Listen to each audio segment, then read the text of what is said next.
बड़ी खुशी की खबर है जी। दो दूसरी तो खैर आते आते रहेगी, लेकिन वो भी पूरी खबर है। एक तो ये कि हमारे भाई इमरान रियाज जो हैं उनको सियालकोट पुलिस का बड़ा इंटरेस्टिंग ट्वीट आया हुआ, अगर हम दिखा सके। उन्होंने बाजियाब करवा लिया है 4-5 माह बाद, पुलिस ने बाजियाब करवाया है। और अब वो अपने घर वालों के साथ है और best wishes for him. Obviously बड़े कठिन मरले से गुजरे होंगे वो, और अब जो है वो अपनी तमाम स्ट्रेटजी को भी दोबारा देखेंगे, गौर करेंगे। लेकिन पूरा पाकिस्तानी मीडिया, पूरा सोशल मीडिया उनके लिए दुआएं भी कर रहा था, बशमूल मेरे। और हम चाह रहे थे कि वो वापस आए, क्योंकि उनके साथ ऑब्वियसली पॉइंट ऑफ व्यू का डिफरेंस बेतहाशा लोगों का होगा, मेरा भी है। लेकिन उनको आज़ाद फ़िज़ा में रहना, उनके ह्यूमन राइट्स वो होने चाहिए, मिलने चाहिए, उनको आज़ादी होनी चाहिए। तो ये आज बड़ी खुशी की खबर थी कि वो बिलाखिर एक जो उनकी फैमिली के लिए बड़ी वो थी कि पता ही नहीं चल रहा था वो किधर है। तो आज जो है सियालकोट की पुलिस ने क्या कमाल कारनामा आज किया है कि उन्होंने बाजियाब करवा लिया। तो एक तो ये खुशखबरी है।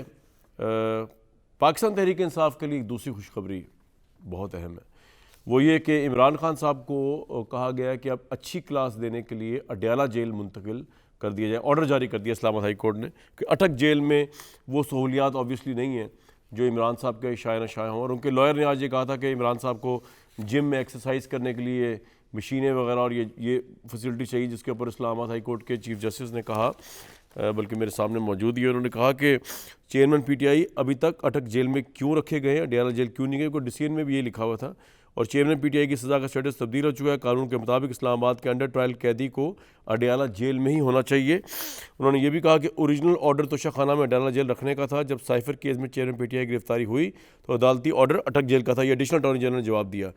तो चीफ जस्टिस ने उस पर कहा कि इस वक्त क्योंकि वो अटक जेल में थे, इसलिए जज ने ऑर्डर किया चेयरमैन पीटीआई को फ़ौरन अडयाला जेल शिफ्ट करें। ये चीफ जस्टिस का हुक्म था। और ये इस बात पर सारा मामला शुरू हुआ कि वकील जो उनके थे शेर अफजल मरवत, उन्होंने कहा कि चेयरमैन पीटीआई स्पोर्ट्समैन है, उन्हें एक्सरसाइज करने के लिए मशीन फराहम की जाए। तो चीफ जस्टिस साहब ने कहा है कि अब जेल में ए, बी और सी क्लास ख़त्म हो गई है। बात तो तयशुदा है कि चेयरमैन पीटीआई बेहतर क्लास के हकदार है, वो साबिक वज़ीर-ए-आज़म और एक पढ़े लिखे शख्स है। जेल रूल्स के मुताबिक वो इन चीज़ों के हकदार हैं जो उन्हें मिलनी चाहिए।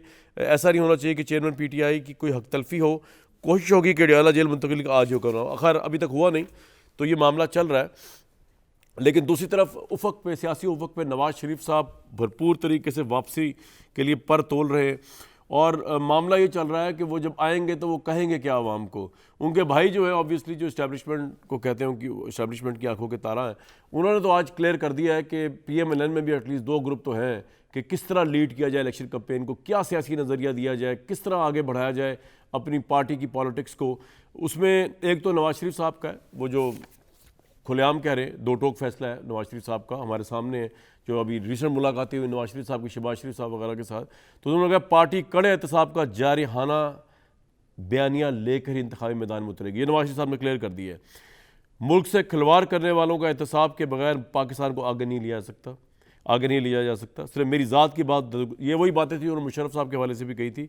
तरक्की करते पाकिस्तान को जिन लोगों ने नुकसान पहुँचाया उनको छोड़ेंगे नहीं।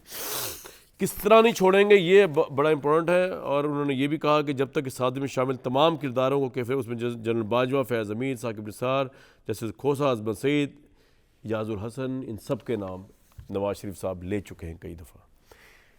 शहबाज शरीफ साहब को जब आज ये पूछा गया कि जी आप किस तरह इलेक्शन कैंपेन में जाएंगे, तो उन्होंने बहुत ही इंटरेस्टिंग गुफ्तगू फरमाई। थोड़ी सी ज़रा सुन लें। तो इनका बयानिया यकसर मुख्तलिफ है शहबाज शरीफ साहब का, वो बात कुछ और कर रहे हैं। डॉक्टर मुसद्दिक मलिक साहब, हफीजुल्लाह नियाज़ी साहब, अहमद अवैस साहब माहिर कानून भी हैं इस वक्त, साबिक एडवोकेट जनरल पंजाब भी हैं, इमरान खान साहब के दौर में हमारे साथ मौजूद हैं। जो सबसे डैमेजिंग बात हुई है ना सर, इससे पहले कि मैं आपकी लीडरशिप की बयानी पे आऊँ, निगरान प्राइम मिनिस्टर ने जो कहा है ना, आई कोट हिम, शफाफ इलेक्शन चेयरमैन पाकिस्तान तहरीक इंसाफ या जेल काटने वाले सैकड़ों पार्टी अरकान के बगैर भी हो सकते हैं। Would you agree to that कि शफाफ इलेक्शन से हो सकते हैं? देखिए, मेरा ख्याल है कि अगर तो उनके ऊपर कोई ऐसा इल्ज़ाम साबित होता है जिससे वो इलेक्शन में शिरकत ना कर सकें, जैसे कि पहले भी ये होता रहा है, वो एक अलहदा मामला है। अदरवाइज़ हर एक को इलेक्शन में शिरकत करने का हक होना चाहिए। जिसको कानून आइन इजाज़त देता है उसको इलेक्शन में शरीक होना चाहिए। निगरान प्राइम मिनिस्टर की कि जी बड़ी अहम तरीन पार्टी का सरबराह अगर ना भी हो तो शफाफ इलेक्शन, आपको लगता है ऐसा इलेक्शन शफाफ कहलाया जाएगा? देखिए, मैं ये समझता हूँ कि इलेक्शन शफाफ होना चाहिए और हर एक को इलेक्शन में शिरकत का हक होना चाहिए, मासिवा उन लोगों के जिन्हें कानून या आइन उस इलेक्शन में शिरकत की इजाज़त ना दे।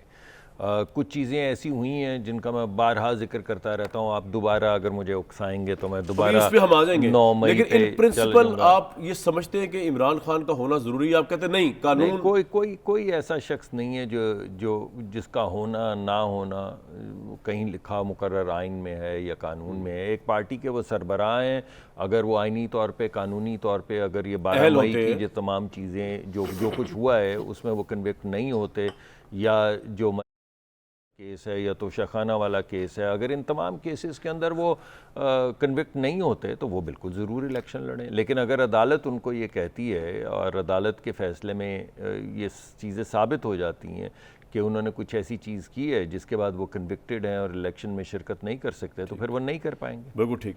अवैस साहब, एक तो पहले मुख्तसर सवाल का मुख्तसर जवाब, उसके बाद मैं आपसे डिटेल सवाल पूछूंगा। इमरान खान साहब अडयाला जेल जो है वो जा चुके हैं या अभी नहीं गए? पहले तो सर यस और नो में बता दें। नहीं, अभी पहुंचे नहीं हैं, लेकिन मेरे ख्याल में ऑर्डर तो यकीनन हो गए हैं, तो वो चले जाएंगे। अब वो court order has to be implemented. और अवैस साहब, थोड़ा लोगों के लिए ये भी बता दीजिएगा, अभी मैं मेन सवाल पे आप पे आऊँगा कि अटक जेल और अडयाला जेल में फैसिलिटीज़ का फ़र्क है? मतलब वो फैसिलिटीज़ जो ज़्यादा अच्छी फैसिलिटीज़ है अडयाला में, जो आप लोग प्ली कर रहे थे बार बार के अडयाला जो अंडर जो होते हैं ना कन्विक्ट जी, जो जिनकी कन्विक्शन हो चुकी हो, तो वो अडयाला जेल में उनको रखा जाता है मुस्तकिल, जब तक कि वो उनको सज़ा मुकम्मल नहीं हो जाती या उनकी बेल नहीं हो जाती। ठीक। और जबकि अटक जेल में अंडर ट्रायल प्रिजनर्स को रखा जाता है। एक सवाल अगर आप नॉर्मली ये एक प्रोसीजर है। जैसे लाहौर में आप देखिए, पाकिस्तान लाहौर में कैंप जेल में अंडर ट्रायल प्रिजनर्स को रखा जाता है और डिस्ट्रिक्ट जेल में जो मुसद्दिक साहब आपसे एक सवाल पूछना चाह रहे हैं, फिर मेरे सवाल का सिलसिला जारी रहेगा। जी मुसद्दिक साहब। जी, मैं सिर्फ ये पूछना चाह रहा था, अवैस साहब से। अवैस साहब ने बड़ी अच्छी तफरीक की है और मुझे भी इसका मालूम नहीं था। लेकिन अवैस साहब, अगर आप कन्विक्टेड ना हो तो क्या आपको मौत की काल कोठरी में रखा जा सकता है? क्या आपको 1 साल 2 साल के लिए आइसोलेशन में डेथ रोल के ऊपर, जहाँ पे डेथ रोल के कैदी हों, या मौत की काल कोठरी में रखा जा सकता है कानूनी तौर पे? ये अंडर ट्रायल को तो नहीं रखा जाता, जब तक कन्विक्शन हो जाती है उस वक्त रखा जाता है। तो आपको ये याद है, ये पिछले दौर में कुछ ऐसे लोग थे जिनको मौत की काल कोठरी में रखा गया था, सियासतदानों को, ऑपोजिशन के, तो वो भी फिर तकरीबन अनजस्टिफाइड है। और उम्मीद तो थी कि उस वक्त भी मेरा कुछ नहीं ख्याल, अगर होगा तो गलत होगा, लेकिन उससे भी ज़्यादा जैसे अभी मिसाल आप ले लीजिए, और सब बातों को छोड़ दें और इमरान रियाज साहब की मिसाल ले लीजिए, किस हालत में वापस आए और कहाँ गायब थे। और ड्यूरिंग जब वो उनको पहली दफ़ा रिहाई के ऑर्डर हुए थे यहाँ लाहौर हाई कोर्ट की चीफ जस्टिस की अदालत से, और उसके बाद उनको गिरफ़्तार कर लिया गया, और अगली पेशी पे जब chief justice Lahore high court ने आईजी पुलिस को बुलाया और कहा कि वो क्यों नहीं उनको पेश किया, तो उन्होंने कहा जी कि हमसे वो अफ़गान मुजाहिदीन उठा के ले गए। जी, आप बिल्कुल ठीक अंदाजा लगाइए। वो मैं तो आपकी बात से इत्तेफाक कर रहा हूं। जी, मैं आपकी बात से और कामरान और आपने भी इस इब्तदाइये में इससे इत्तेफाक किया, तो फिर तो आप बहुत ज़्यादा सेंसिटिव होंगे इस चीज़ पे कि किसी की गाड़ी में 10-20 किलो हेरोइन डाल दी जाए, किसी को मौत की काल कोठरी में डाल दिया जाए, किसी का एयर कंडीशनर उतार दिया जाए, किसी के पंखे बंद कर दिए जाएं, किसी के वॉशरूम को उरियां कर दिया जाए। ये तो आप बड़े इन चीज़ों के शदीद खिलाफ होंगे ना, क्योंकि आप बड़े सेंसिटिव हैं।